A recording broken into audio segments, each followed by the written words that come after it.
What steps should someone take to start developing delayed gratification when they constantly give in to instant gratification?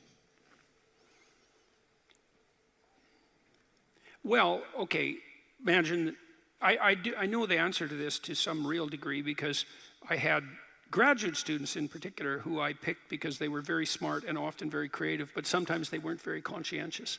So they had a hard time delaying gratification. And so, well, I would say, if you would like to discipline yourself, which is a very good idea,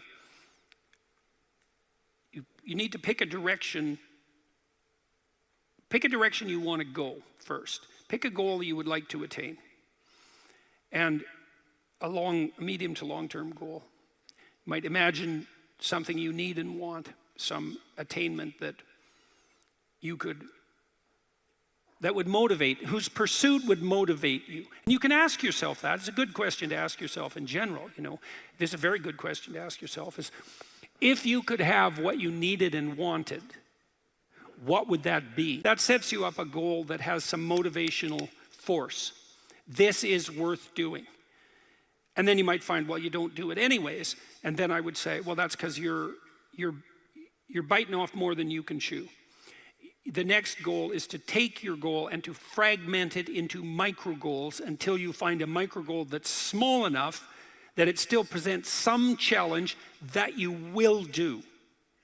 And so I've become, one of the things I'm known for, I suppose, is my advice to people with regards to moving forward is the person might think, well, you know, I'm 30, I'm really immature, I haven't taken any responsibility for my life, my mother still makes my bed and cleans up after me. It's like, well, why don't you just start with that, you know, because you're not going to just fix your life. Why don't you just try to clean up your room like you're a mature 14-year-old instead of a dreadfully dismal 30-year-old.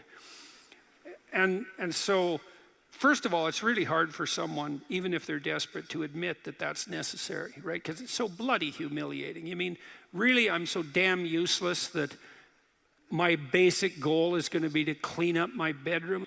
It's like, it's not surprising to me at all, because you think, well, that's such a trivial thing. It's like, if it was such a trivial thing, he'd have a clean room. It's not trivial at all. That chaos in his immediate environment was deeply emblematic of the chaos of his life.